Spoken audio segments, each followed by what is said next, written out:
Well, it's great to see so much lively discussion going on. This is one of the main things about this event that we really appreciate is for people to connect and share ideas. We want to start. We have an exciting agenda for the day, so we want to get started as much on time as possible. And we have a really exciting agenda for you all.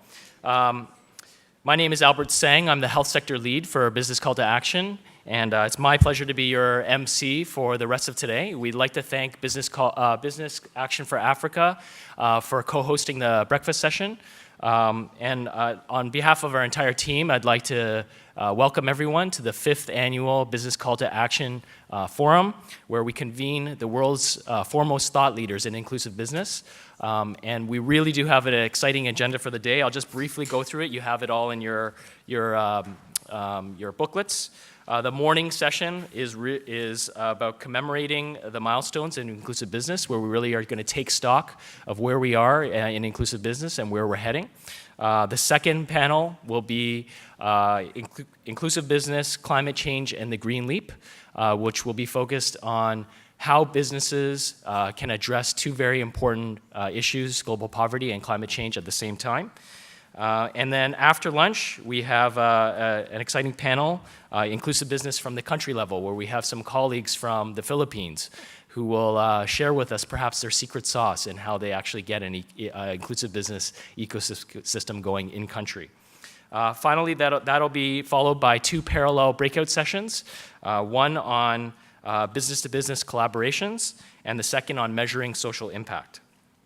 To end the day, we'll have a reception where hopefully we can again connect, share ideas over, and have some fun over some drinks and snacks.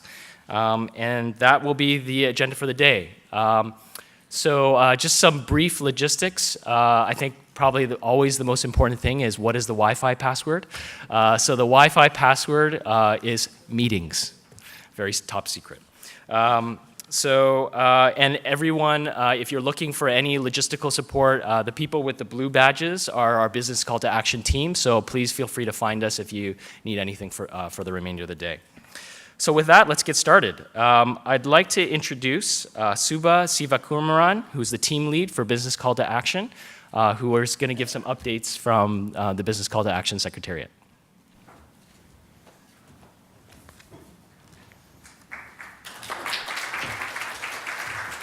Thank you. Good morning again to those of you who are joining us anew. I'd like to welcome all of our BCtA partners, our member companies, and our stakeholders, as well as all of our UN colleagues here today. As we gather here today to discuss what is an exciting agenda around inclusive business, what I'd like to take you through next is our work in Business Call to Action, what we have done in the last 5 years. We have a new report, which I'll speak about, and also where we're going in the next 3 years, since we've just set into stone our next phase of activities.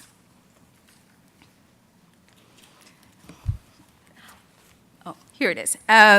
So first, for those of you who don't know us, what is the Business Call to Action and what do we do? Put simply, we challenge companies to develop inclusive business models. We work with them to scale their effectiveness and their impact and their commercial success, and in service of the MDGs and beyond. What do we define as inclusive business? A commercially viable business model that engages with those who live on less than $8 a day as essential customers, suppliers, entrepreneurs, or employees in a company's value chain. So many times we get the question, what exactly is a criteria for a company to join Business Call to Action? Unlike some other institutions, BCtA requires more than just intentions or commitment in principle. We require a distinct initiative with distinct criteria to be met in order for a company to be accepted into BCtA. The first of this criteria is that it demonstrates the potential to create financial returns. In this, it has to have the potential to scale and be replicated, that it engages the company's core competencies and is not a side business as such, Second, that it demonstrates the potential to create social returns, that, of course, it integrates underserved populations into value chains. And the third, and uniquely, I think, that it's able to generate measurable results. So we ask our initiative to set targets, and most of the time those are ambitious, quantitative and qualitative targets in social and economic impact with a timeline attached. Today, we are supported by the Netherlands Ministry of Foreign Affairs, the Swedish International Development Cooperation Agency, the UK Department for International Development, the US Agency for International Development, and of course, UNDP, together with partners such as the Global Compact, the ICC, IFC, and WBCSD. So what do we offer to our companies, to our stakeholders, and to our steering committee? We are a public-private platform that seeks to advocate and drive change in the private sector, ultimately, in the end, to change the lives of those that live in poverty. We work in multiple levels, directly with companies, advocating them to develop inclusive business models. We work with them to scale their impact in facilitating impact measurement and knowledge. We work with governments in select countries to mobilize country-level inclusive business ecosystems. And we work with stakeholders such as financial institutions, civil society, to offer linkages to services, finance, and learning. Today, over 100 companies have joined BCtA with concrete inclusive business initiatives. They range from well-known MNCs such as IKEA, H&M, Pfizer, and Asda to innovative enterprises like Pagpop and Sproxel, just to name a few. Together, they have pledged collective goals which range from creating 2.2 million jobs to improving the health outcomes for 63 million people and to increase the productivity of 7 million women, just to name a few. This year, and especially today at our 5th annual forum, we would like to celebrate 22 new member commitments, which range from Telefonica to DataWind and Changamka. And we will have you can see their specific initiatives in just a bit. And we really want to welcome all of those who are joining us from the member companies for the first time.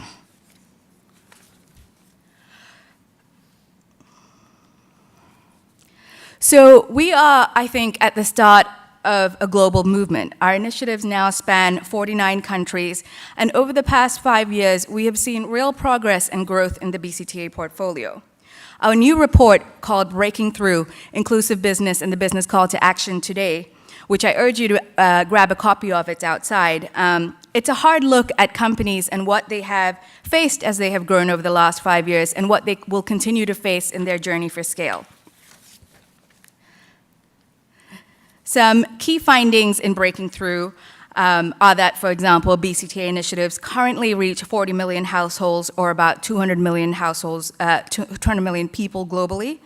That 69% of a sample of BCtA initiatives are at least on track, with at least 20% of them flourishing.